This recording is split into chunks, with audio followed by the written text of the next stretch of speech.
Bugun biz sizlarga Dehli Sulton hukmdorlarini yodlashtirib aytib ketamiz.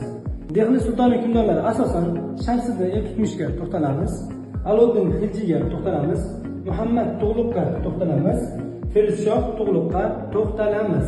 Birinchi hukmdorimiz Shamsiddin Iltutmish. U qayerlarni bosib olgan? Panjob, Sind, Bengaliya hududlarini bosib olgan. Uning qilgan asosiy ishi shu. Buni qanday qilib oson yod olamiz? Elni panjasida tutib, mana Panjobni panja deb olamiz. Elni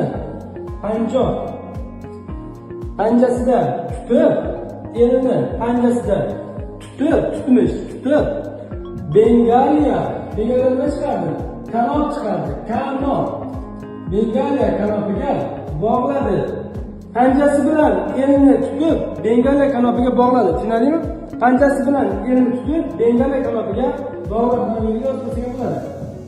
Panjasi bilan, ya'ni qo'li bilan elni tutib, Bengaliya kanopiga bog'ladi.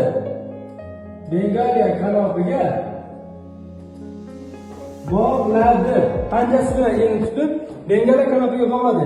Keyingi hukmdorimiz Alo'ddin Xilji. Bu ma'lumot ham juda ham esda qolarli bo'ladi. Qaraymiz, Alo'ddin Xilji davrida qanaqa ishlar bo'lyapti? Davlat xazinasi ko'paydi, kuchli qo'shin tuzdi va mamlakatni Mo'g'ullar hujumidan himoya qila oldi. Buni qanday qilib oson yodlaymiz? Alo'ddin Xilji so'zini hijolat degan so'zga bog'laymiz.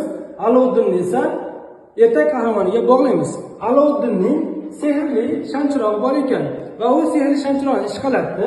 Ishqalagan ekan, undan jin chiqdi. Jindan esa u hech qanday hijolat bo'lmasdan, katta xazina va kuchli qo'shin so'rabdi.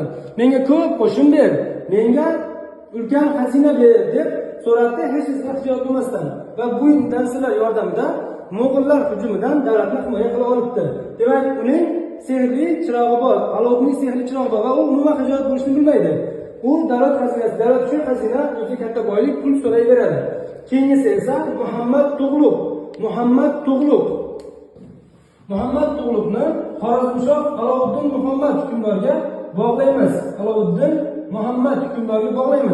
Muhammad Tug'luq qanday nom bilan atalgan?